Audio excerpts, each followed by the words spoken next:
اور اس وقت سیاسی بے یقینی کی ہم بات کر رہے ہیں کہ الیکشن کمیشن کی جانب سے ابھی تک کسی تاریخ کا اعلان نہیں کیا گیا، لیکن امید یہ کی جا رہی ہے کہ جلد الیکشن کمیشن تاریخ کا بھی اعلان کرے گا، انتخابات بھی ہوں گے۔ لیکن جب انتخابات ہوں گے تو اس وقت جو گزشتہ حکومت میں شامل تمام سیاسی جماعتیں ہیں وہ کس بیانیے کے اوپر اور کس نعرے کے اوپر جا کر لوگوں سے ووٹ مانگیں گی، یہ بھی اپنی جگہ پر بڑا اہم سوال ہے، چونکہ تقریباً تمام ہی جماعتیں حکومت میں شامل تھیں اور پاکستان پیپلز پارٹی نے سب سے پہلے اب نون لیگ پر تنقید کرنا شروع کی اور مہنگائی اور دیگر جو خامیاں تھیں اس حکومت میں ان کا پورا ملبہ اب نون لیگ پر ڈالنا شروع کر دیا۔ تو مفتی کفایت اللہ صاحب، آپ لوگ جب عوام میں جائیں گے ان کو کیا بتائیں گے؟ پی ڈی ایم کی پچھلی 16 ماہ کی جو کارکردگی تھی، جو حکومت تھی، اس میں ایک عام آدمی تو بڑا پریشان رہا، مہنگائی بہت زیادہ بڑھی ہے، بے روزگاری میں بھی اس میں اضافہ ہوا، تو اس صورتحال میں الیکشن کیمپین کرنے کے لیے آپ لوگ کے پاس کیا نعرے ہوں گے، کیا بیانیہ ہوگا، یا آپ لوگ بھی یہ سارا کا سارا ملبہ نون لیگ کے اوپر ڈال کر خود کو کلیئر کرنے کی کوشش کریں گے؟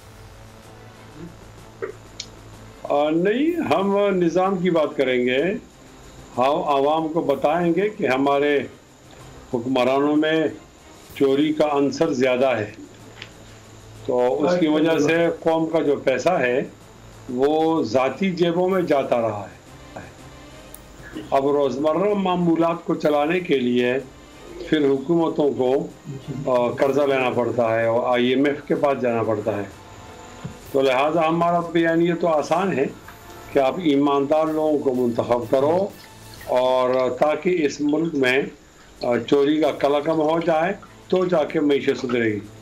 تو ایماندار سے پھر ہم ہی مراد ہیں اور کون مراد ہے؟ تو ہمارے بیانیے کے لیے آپ پریشان نہ ہو، ہمارا بیانیہ بہت آسان ہے اور انشاءاللہ ہم عوام کو مطمئن کر لیں گے۔ تو مفتی صاحب، یہ جو تھیوری آپ نے دی ہے اس کے مطابق تو آپ کے علاوہ باقی سارے بے ایمان ہیں، جن لوگ کہ آپ ماضی میں اتحادی رہے ہیں، جو بڑی سیاسی جماعتیں تھیں اس میں نون لیگ بھی شامل ہے، پیپلز پارٹی بھی شامل ہے، تو ان میں بھی چوری کا عنصر موجود ہے، آپ یہ کہہ رہے ہیں؟